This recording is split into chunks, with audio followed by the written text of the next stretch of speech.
This research discusses the estimation of two-dimensional joint angles using only accelerometers and a model-based filtering algorithm.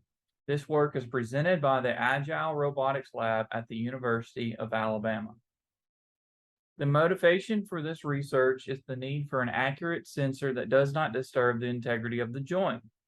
Contact sensors such as encoders are quite accurate, except they become very difficult to use effectively on certain systems such as wearables. Non-contact sensors such as gyroscopes, accelerometers, magnetometers, and IMUs can be the solution of having an accurate sensor while not disturbing the integrity of the joint. However, each sensor comes with its own problems. Gyroscopes are prone to drift over time, magnetometers are affected by electromagnetic interference, and accelerometers have issues differentiating between gravity and dynamic acceleration. But accelerometers also have a stable bias and are resilient to external electromagnetic disturbances, making them stable sensors that will give consistent data as long as one can find a way to accurately decipher the data. This work has three main contributions. First, the use of an all-accelerometer sensor array that uses the equivalence of the acceleration at the joint. Other methods use gyroscopes, which can drift. Also, this method is able to estimate three states, as the state vector is the joint angle theta between two links A and B and the angular velocities of each link A and B.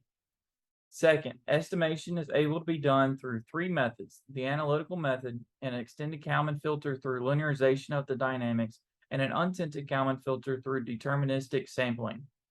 It should be noted that the UKF and EKF can estimate the angular velocity of each limb, whereas the analytical method is only able to estimate the joint angle. Lastly, simulation was done to investigate the optimal sensor placement and the number of sensors on each limb in order to minimize the estimation error. The algorithm was experimentally proven by using different accelerometers for 4 different canonical movements, which are slow and fast periodic, ramp, and impulse. The joint angle is defined as the angle theta sub AB between two links A and B that are connected via a revolute joint.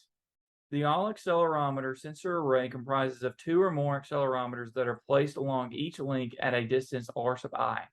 The dynamical model stems from the dynamics of a point on a link where the acceleration at point J is the acceleration at the joint plus the angular acceleration cross the radius and the angular velocity cross the angular velocity cross the radius.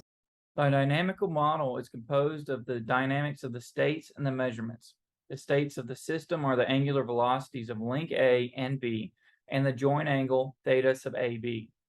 The measurements of the system are the angular velocity squared of link A and B, and the acceleration of the joint in the coordinate system of link A, which is used to check the joint angle by using the equivalence of acceleration, where the acceleration of the joint in the link A coordinate system is equal to the rotation matrix of the joint angle theta sub AB times the acceleration of the joint in the link B coordinate system.